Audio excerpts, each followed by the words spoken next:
Another edition of the Weekly Rundown coming at you from VegasOdds.com. I'm Matt Brown. Now, we've had a big week in the literal world of sports, so let's get right to it. Let's start in Tokyo. We have to start with the triumphant return to the beam from Simone Biles in the last event for women's gymnastics individual events, earning a bronze medal, tying the American women's record for most medals in the sport. And of course, the main headline for gymnastics, Suni Lee won gold as the all-around best women's gymnast. The streak of all-around golds for the United States is now up to 5 consecutive Olympics. A really competitive year in swimming. Caleb Dressel, he earned 5 gold medals, drawing some praise that we might be watching the next Michael Phelps.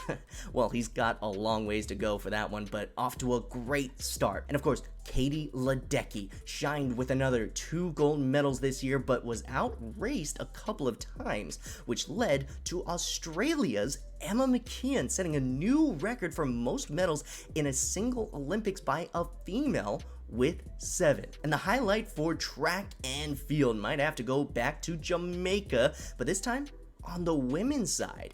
Elaine Thompson-Herah did something that can only be compared to really Usain Bolt, and that's win the 100 meter and 200 meter races in record fashion. And of course, a lot of curiosity surrounded the new sports to enter the Olympics, right? Skateboarding has displayed some amazing young talent. Some of them are as young as 13 years of age. Surfing was dominated on the women's side by none other than Carissa Moore for the United States, which makes it fortunate timing for surfing to become an Olympic sport, because it puts into the record books that the first gold medal in women's surfing went to maybe the greatest of all time. And in basketball, both men's and women's US teams have advanced in the elimination rounds, but on the men's side, it is interesting to note that some of them are playing while the NBA kind of has their careers being decided for them, which brings us to our next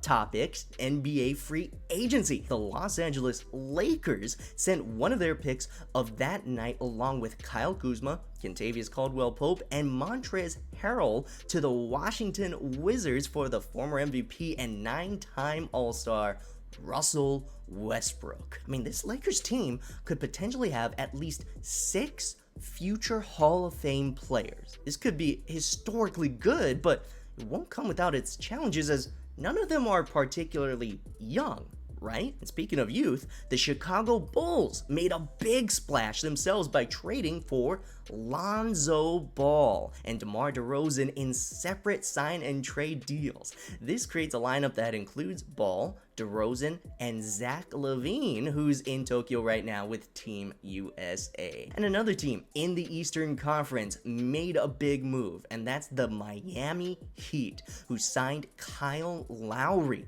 as he'll now join forces with Jimmy Butler and Team USA member Bam Adebayo. They also re-signed Victor Oladipo to create another contender for the defending champion Milwaukee Bucks. And as all of that was going on in the NBA, the MLB had a trade deadline of its own to take place, with a slew of big trades that made every baseball fan turn their head. At the top of the list were the LA Dodgers. On the same day that the Lakers made their deal to get Russell Westbrook from the Washington Wizards, the Dodgers called up the baseball team in DC, the Washington Nationals, and landed one of the greatest pitchers of his respective generation, that's Max Scherzer. In return, the Nationals got a couple of top-rated prospects that have yet to make their big league splash. Now, the Nationals also sent outfielder Kyle Schwarber to the Boston Red Sox, who are trying to see if he can play first base, as they know he would be an upgrade offensively. And the Chicago Cubs sold some of their prized players. Former MVP Chris Bryant is now a San Francisco Giant,